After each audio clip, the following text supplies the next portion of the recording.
जय शिवराय, जय भीम, जय लवजी। नागपूरमध्ये काल hit and रनचा अपघात झाला, पण त्याच्यामध्ये त्या गाडीची मालक भारतीय जनता पार्टीचे प्रदेशाध्यक्ष चंद्रशेखर बावनकुळे यांच्या मुलाच्या नावावर आहे, संकेत बावनकुळेच्या। तर आम्ही पहिल्यापासून मागणी करतोय की ह्या राज्याला एक सक्षम असा गृहमंत्री पाहिजे जो पूर्ण वेळ देऊ शकतो।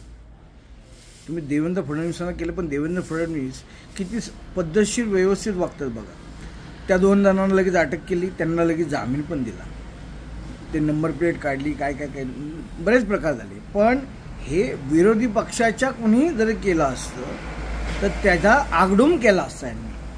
पण आता स्वतःच्या पक्षाच्या मुलाने असं केलं आहे तर त्याचं कुठं शहानिशा झाली नाही। मग आता आमचे दरेकर साहेब येणार नाहीत, वाघ साहेब येणार नाहीत, चित्रताई येणार नाहीत, लाड येणार नाहीत।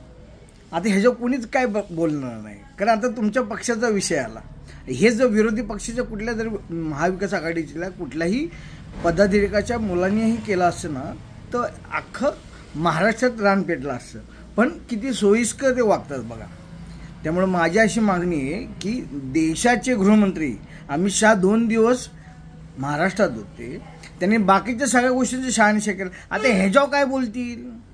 भारतीय जनता पार्टीचे अमित शहा हे गृहमंत्री आहेत देशाचे। आता हे काय वागतात आणि कसं ह्याच्यावर निर्णय घेतात हे आमच्या सगळ्या महाविकास आघाडीच्या कार्यकर्त्यांना आता काळजी वाटायला लागली। त्यामुळे आता आम्हाला पाहायचं आहे की खरं आता भारतीय जनता पार्टी ह्याच्यावर काय निर्णय घेते।